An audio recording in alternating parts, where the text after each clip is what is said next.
কত অন্যায় আপনি করেছেন, কত পাপ আপনার হয়েছে, কত মিথ্যা আপনি বলেছেন, কয় ওয়াক্ত নামাজ ছেড়েছেন, কয় লাখ টাকা ঘুষ খেয়েছেন, কত যৌতুক আপনি খেয়েছেন, কত মিথ্যা আপনি বলেছেন। আপনার পাপ যত বড় হোক, যত বিশাল হোক, যত বেশি হোক, আল্লাহর দয়ার পরিসীমা তার চাইতেও বড়। আপনার পাপ, আপনার অন্যায়, আপনার জুলুমগুলো যদি হয় খালের পানির সমান, বিলের পানির সমান, আল্লাহর দয়া সাগরের পানির সমান।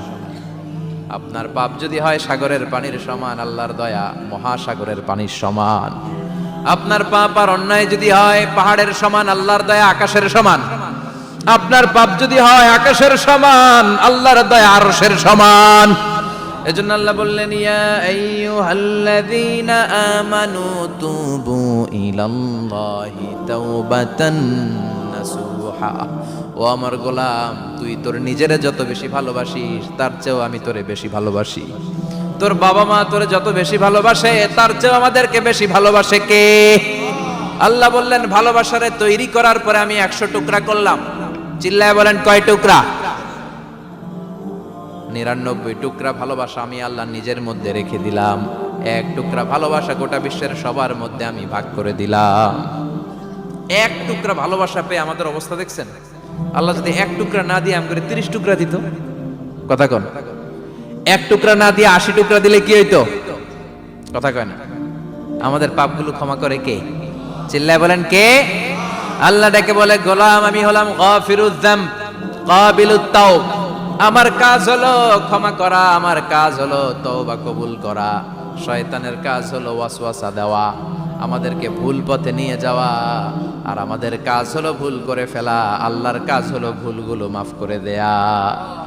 আল্লাহ ডেকে বলে, গোলাম তোরা যদি ভুল না করতি, তোরা যদি পাপ না করতি, তোরা যদি অন্যায় না করতি, তোদেরকে ধ্বংস করে দিয়ে এমন একটা জাতি আমি এই দুনিয়ার বুকে তৈরি করতাম যারা সকালবেলা ভুল করে দুপুরে মাফ চাইতো, দুপুরে ভুল করে রাত্রে মাফ চাইতো, আজকে ভুল করে আগামীকাল মাফ চাইতো। আর আমি আল্লাহ গুনাহগুলো তাদের সব ক্ষমা করে দিতাম।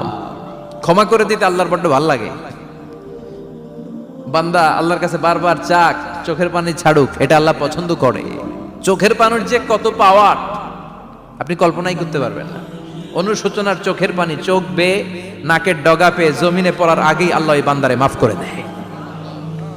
বিশ্বনবী ডেকে বলে, ও আমার উম্মতেরা শোনো, আল্লাহর কাছে দুনিয়ার মানুষদের 2 ফোঁটা পানি সবচেয়ে প্রিয়।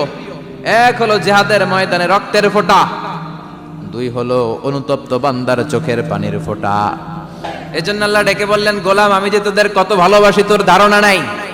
চোখের পানি ছাড়, গুনার কথা স্মরণ কর, তওবা কর। তওবার মতো তওবা করলে সব গুনাহ মাফ করে দিতে পারে কে? বিশ্বনবী বলে, আমার কোনো গুনাহ নাই, তারপরেও প্রতিদিন 70 বারেরও বেশি আমি তওবা করি। আল্লাহে ইন্নী আস্তাগফিরুল্লাহ ওয়া আতুবু ইলাইহি আকসার মিন 70 মাররা। Could you imagine that? কল্পনা করছেন কোনদিন যে নবীর গুনাহ নাই, ওই নবী তওবা পড়ে প্রতিদিন 70 বার, আকসার 70 বারেরও বেশি। আমার পড়া দরকার কয়বার? আপনার পড়া দরকার কয়বার? বিশ্বনবী 70 বারের বেশি বললে আমাদের পড়া দরকার কয়বার? আর আমরা প্রতিদিন পড়ি কয়বার? কথা কন। আমাদের ভুল হবে, ভুল হতে সমস্যা নাই, ভুল হওয়াই মানুষের স্বভাব। কিন্তু ভুল হওয়ার পরে ভুলের উপর অটল থাকা যাবে না। শয়তান আর মানুষের মধ্যে এই মৌলিক পার্থক্য। শয়তান ভুল করে ভুলের উপরই আছে, ঠিক কিনা? ক্ষমা চায় নাই, কিন্তু আমরা সকালে ভুল করলে দুপুরে মাপ চাই কার কাছে? 19 সালে ভুল করলে 20 সালে মাপ চাই কার কাছে? মৃত্যুর আগ পর্যন্ত আমরা ক্ষমা চাইলে ক্ষমা করে দিবে কে?